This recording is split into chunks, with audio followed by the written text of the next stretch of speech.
Oh, newspapermen meet such interesting people. They know the lowdown, now it can be told. I'll tell you quite reliably off the record about some charming people I have known. For I meet politicians and grafters by the score, killers plain and fancy, it's really quite a bore. Oh, newspapermen meet such interesting people. They wallow in corruption, crime and gore. Ting-a-ling-a-ling, city desk, hold the press, extra, extra, read all about it, it's a mess, meets the test. Oh, newspapermen meet such interesting people. It's wonderful to represent the press. Now you remember The Media Project, a half hour of commentary and analysis, and sometimes, when we're really on our game, insight into media issues of the week. And we welcome you to join the conversation with us. I'm Rex Smith, here with Barbara Lombardo, Judy Patrick, and Dr. Alan Chartock. We are your Media Project projectors for this week, and we thank you for joining us. We have several topics to talk about, starting perhaps with the President of the United States saying that social media platforms like Facebook are killing people, the President said, by spreading anti-vaccination falsehoods. And of course, we know that there is a lot of this going on, in part because there's just such vast misinformation out there. So my question for the distinguished panelists here, three of us are former newspaper editors. Dr. Chartock runs this vast radio empire. What is the responsibility of media players, of the news media, in the face of this? What can we do at this point other than what has been done? You have any bright ideas, Alan? Well, look, here's the problem. We say we have a free American press. We say that people can publish whatever they want. And yet, when they do, and, there will be come back on this and say, well, but these platforms are really not newspapers or radio stations. They're extremely powerful, and we say it's okay to put stuff in there. And if we can't put it in, then the question for all of us is, who says no? Who says this is appropriate and this isn't appropriate? And that is where we all are going to get caught up as the screams and moans go on about, by the way, from both parties, about what they're putting out there. And I think it's very difficult. Judy, you have any smart ideas? Well, Biden's Facebook is killing people was certainly overblown rhetoric, but he's using his bully pulpit. I don't think he's trying to stop the press from reporting on the vaccine, but there's certainly a lot of vaccine misinformation out there. I think what's got to happen is the administration has to start playing the same game. They have to up their game on social media. It's not just Facebook. It's a ton of other stuff that's out there, and a lot of it's set in people's minds, and it's very, very hard to change some of these vaccine-resistant people. We tread so lightly when we're dealing with these people who are reluctant or refuse to get their vaccines. You're never going to convince them otherwise unless you listen to their concerns. But if you listen to their concerns, they're usually off base, wrong, lies, bad information, and I'm not sure patiently listening to them is the answer. Yeah, you're right. 20% of Americans believe that microchips are inside the COVID-19 vaccines, according to a study. Microchips inside the vaccines. Barbara, what would you do if you were in charge of everything? Oh, boy. So all the problems would be solved immediately. Yeah, of course. I think that Biden maybe regretted saying something as broad as killing people because he did soften it. He talked it back a little bit after that. And I understand that he was also talking with the people at Fox to try to say, hey, how can we get the message across to your listeners who, by and large, are the ones who are vaccine resistant, not for health reasons. And so I think that is one way to do it, is to try to get the opinion leaders of the people who are in that group that is not following common sense. And I think that's the way to reach them. There is some of that going on because now you find Fox News hosts actually saying, get your vaccines. You don't have Tucker Carlson saying that. he's still raising all these doubts about whether they're safe. And I think grossly, irresponsibly taking the stance that is killing people. Sorry, I'm not supposed to say One of our listeners last week chastised me in particular for that. We'll get back to that in a moment. But the fact is that if Facebook is killing people, as Joe Biden says, where then do you weigh the penalty of Fox News? Facebook is at least trying to stop misinformation. Fox News, it seems to me, is intentionally distributing it. Fox, quote, news, as Fox News is essentially talk radio with pictures these days. So what in the world can you do about that? And if you don't do an all-out assault, as I think Judy is suggesting. And you're seeing a lot of Republicans, well, not a lot, but a few Republicans are starting to come out and encourage people to get the vaccine. But, the horse has left the barn. You're not going to change a lot of these people's minds. And I'd like to put the responsibility on every person who refuses to get the vaccine. And we can blame Facebook, we can blame Pinterest, we can blame, TikTok or Fox News, but individual responsibility is important too. You have to realize that if you refuse to get the vaccine, you're potentially infecting a young person or your friends. And even though all of us who are baby boomers, most of us are generally protected, I'm worried about the next generation. And when you talk about going soft, when I think the media has been patting like Steve Scalise on the back for saying, "Oh, I'm getting a vaccine now," and it's like, well, Yeah, where have you been? Right. How many people have died not because of Facebook, but because they followed the Republican line? And Mitch McConnell, too, of all people, who has been following the Trump line, I think they've decided that somehow that they are in real danger because they are going to be seen eventually as killing people, which they are. I think the people who refuse to take the vaccine, and I think this becomes a media project issue, are not smart. Do you want to know what the opposite of not smart is? Which I said, and got a lot of letters saying you shouldn't use that word, starting with S and ending with D, because it belittles you. But the truth of the matter is, if you are putting, as we just heard from Barbara and Judy, if you are, in fact, putting your life at risk and your children's life at risk and your parents' life at risk just because you, for some reason, are following what you think are your political instincts, that is not smart. Rex, I wanted to just take quick issue with something that you repeated, which was Joe Biden saying Facebook is killing people. When he was questioned about it later, he says, well, Facebook isn't killing people. A small number of users are responsible for that. And yet every time it comes up, and you just did it a few minutes ago, you say, well, Biden said Facebook is killing people. So once somebody says something, especially the president of the United States, even if they try to talk it back, we in the media It's out there. keep repeating it, even if they wish they hadn't said it, if they tried to explain back it. off. That is an interesting journalistic problem, by the way. Yes. We don't allow for nuance or allow people to make mistakes and change their minds. We meaning you? Media. Well, I guess you just did. We meaning me. Tough. She's tough. It's a good journalistic follow-up.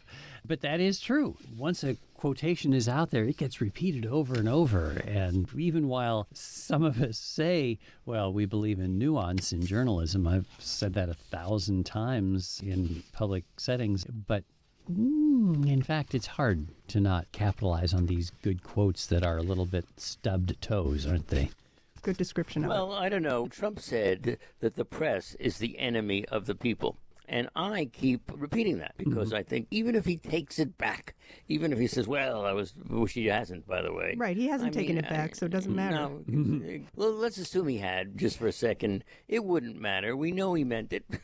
And I think that people should be called out for things that they said and do. Yeah, I wonder if the solution to some of this, in the same way that, let's take a political situation and make it kind of like a media situation. Nancy Pelosi has rejected some Republican House members for the committee to investigate January 6th because they are opponents of such an investigation. I wonder if politicians and others ought to start being tougher on Fox News. Now, this is controversial, I think, because we as journalists don't like the notion of public officials picking who it is who can interview them. But I just wonder if we shouldn't start saying, I'm a congressman, I'm not going to talk to Fox News. This is not a valid news organization. I don't want to have anything to do with them. Wouldn't that be dumb? I mean, the Stupid? Did I say the word stupid? I've had enough of that. Okay, you're right. Okay, but don't you think there are many politicians who think that they're right, and if, Fox comes along and wants to talk to them, that they can get the better of the interviewer, if you want to put it that way, or at least they can get their position put out there. I don't know that I agree with you, Rex, that it's a good idea to not talk to them, because I think there are times when people are watching it, they think it's a fair fight, and they are interested in what they're hearing. Pete Buttigieg did a good job on his appearances on Fox as a surrogate for Biden during the election. I mean, that was a wonder to behold. Maybe he's a rare case, but I think in some respects, the Democrats want to reach that audience, and that's a good way to do it. Although, obviously, when you're in that studio, when you're on their airways, they have complete control, and they can steer the conversation any way they want. I want to bring in a letter from one of our listeners. Don in Oneonta writes on the question, is Fox a news channel? Apropos our conversation that we had on that point. He writes, well, I think he had a conversation. Well, the Fox News Channel is not, in a traditional sense, a news organization. It is a forum for right-wing propaganda and promotion of Trumpism. I know this, Don writes, because I worked at Fox for 7 years. It was during the end of the George W. Bush administration and Barack Obama's first term. I'd come to work, he writes, and ask the boss, what do you want me to do today? He would reply, same thing as yesterday, find a new way to show Obama is bad and Republicans are good. If you can't come up with something on your own, here is today's GOP talking points, and make sure you say something nice about that guy Trump. Don writes, I'm a Democrat, but I couldn't find a radio or TV job doing straight news. Fox was the only company hiring. I should say, by the way, that our mail is not fact-checked. We don't really know this. If you're writing a letter to the editor of most reputable newspapers, you'll get a call back from them to determine who you are and so on. So perhaps I shouldn't have read that, but on the other hand, this fellow is purporting to be a Fox News veteran taking issue with how Fox operates. Well done, Rex. Well done. You don't absolve yourself from bad journalism by noting that you've just given into it, but oh well. But I think the point that Fox News is not a news channel, I think we're safe there. I think they walked away from that maybe 4 or 5 years ago. And even though they had people like Chris Wallace, who was doing a stellar job of trying to hold people to account, I think it slipped away. And if there's breaking news, I don't even think Trump supporters turn to Fox very often. During the events of January 6th, they covered it, but they were covering other things that day as well. Well, in all deference to you, Judy, my issue is that I think that Fox is somebody that they turn to in huge numbers, those people who believe in that message. And it is, as I understand it, is the number one cable channel again. For a while it was CNN, but it's back to Fox. So I don't think you can dismiss them, because I think an awful lot of people believe what they have to say and do, in fact, turn into them. Well, yeah, they're popular, but just in the way maybe the Lifetime channel's popular or the wrestling channel's popular. They have a niche, and their niche is inflaming political beliefs to the right. But they're not news. The news is the window dressing, I think.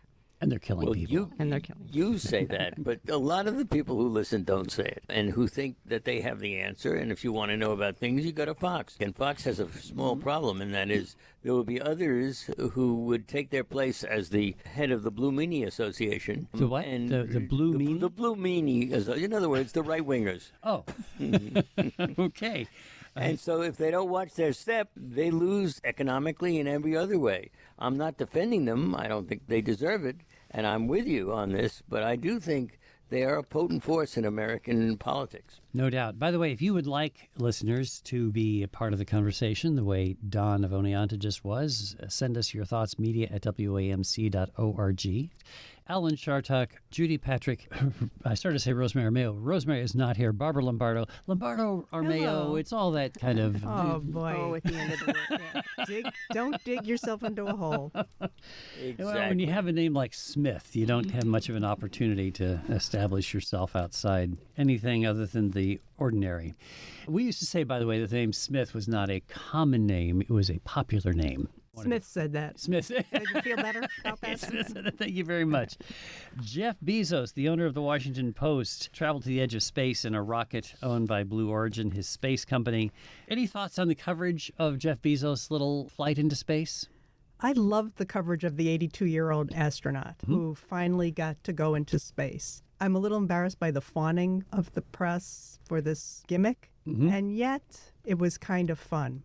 And yet, all the people at Amazon and anybody who's paid money to Amazon, I would be so upset. I do find it upsetting, the fawning coverage of it. I'm so glad we're covering this because I hated it. I thought they were going almost to the moon. They weren't going to the moon. It They was were 10 minutes. Yeah, they were. It was nothing. It's like, why are we covering this at all? It took me longer to get here this morning. And then indeed, the coverage was fawning. It was outside the realm of possibility. It's like so congratulatory. But it is the beginning of, quote unquote, ordinary millionaires to go, or billionaires to go into space. Well, it is because we gave it so much coverage, we, in the general media. It was different, it was new, and it does say something about where we might be heading as a civilization. Well, interestingly, the Washington Post front page in their paper edition had a centerpiece, showed the photo of the Bezos launch. The New York Times did not give Mr. Bezos' launch into sort of space the same kind of coverage. Are you making an accusation that the Times is so competitive with the Washington Post they ignored it? I'm just saying, I just saw the two front pages. I'm thinking, Really? One organization thought this was really big news that deserves a centerpiece coverage, and one of them did not. Good of you, Judy. You're exactly right. Well, I would think that if you were the editor of the Washington Post, Sally Busby, the new executive editor there, you would really think hard about whether you were going to do that, because you don't want the perception that you are caving to your boss, right? You would do everything to establish your independence, and I would think that that would be a very hard call to make, to put that photo in the middle of the front page. Don't you think? No. Really? I know, because you also want your job. I don't know. I don't think so. You guys are so defensive all the time. But when you also have to look. Oh, I'm sorry, Alan. I'm about to be defensive. It depends on what Are else. you really? Yes. What else is going on summer. in the news that day? What else was it competing against that didn't get coverage because of the play that story got? Well, while we're talking about the Washington Post, I want to say just a word about a Post alum, Harry Rosenfeld, who was the assistant managing editor for Metropolitan News at the Washington Post during Watergate, therefore was the boss of Woodward and Bernstein, who brought down the President of the United States. That coverage really was fundamental to Watergate happening. Harry then became the editor of the Times-Union in Albany for 16 years. He was my predecessor's predecessor in that job. And Harry died after this program was taped last week, before it was aired. And I just think we ought to take a moment to recognize this remarkable career. A Polish boy born in Berlin, whose family fled on one of the last boats that left Germany after Kristallnacht, before Hitler began the final solution, and came to America, did well, became foreign editor of the New York Herald Tribune, then went to the Washington Post, where he ran the Watergate coverage, and then came to upstate New York to run newsrooms on his own. A remarkable man, died at 91, and I think it is an opportunity for us to just think about, wow, how different the world is from the journalism world that Harry Rosenfeld inhabited. You know, Alan, in a way, you lived some of the life that Harry did because you were a kid in New York City when there were, all those newspapers. It was a different world, wasn't it? It was. I can name them all. We read every one of them in my house. The Herald Tribune was at the front door in the morning. So was the New York Times. My mother brought home the World Telegram and Sun because it had a teacher's page. At night, my parents would give me a couple of cents and tell me to go out and buy the Daily News and the Daily Mirror. And then there was the Journal American. I think that's the one we didn't read. That's funny. That was owned by Hearst, I believe, right?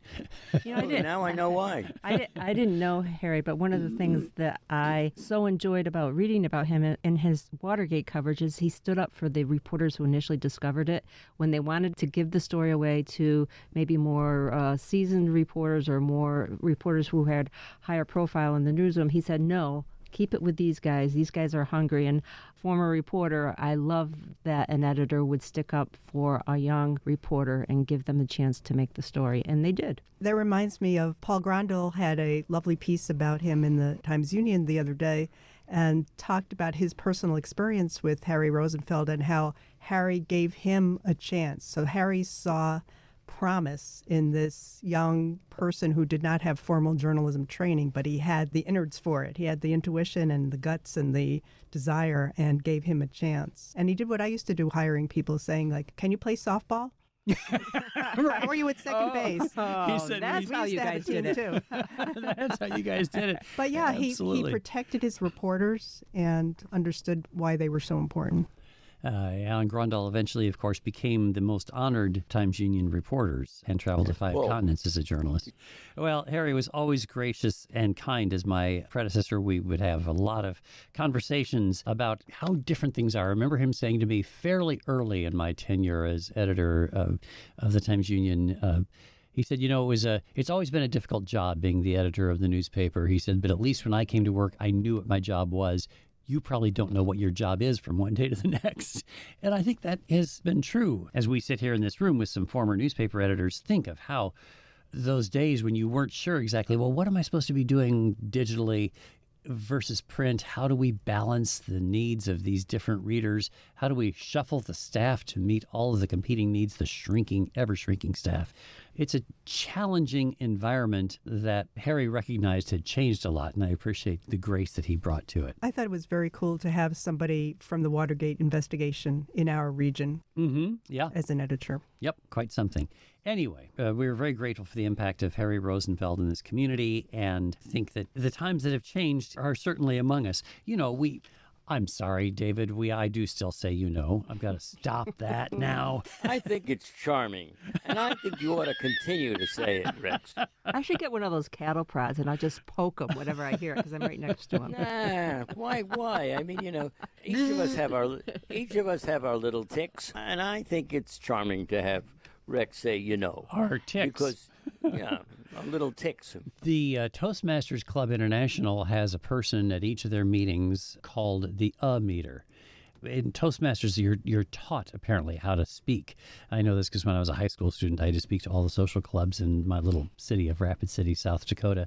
And the meter is the person who is designated to count how many times people who stand up and speak use the word So, One. oh, I'm going to have to not speak anymore. This could just frustrate something. Just a reminder that we're newspaper people. That's right. And we're not like trained in radio. We're Well, doing there the you best go. we can. One of the traits, one of the skills that you had to learn as a reporter, when I became a reporter, I became a professional full-time reporter really in 1980, though I had done some work in journalism in the mid-'70s.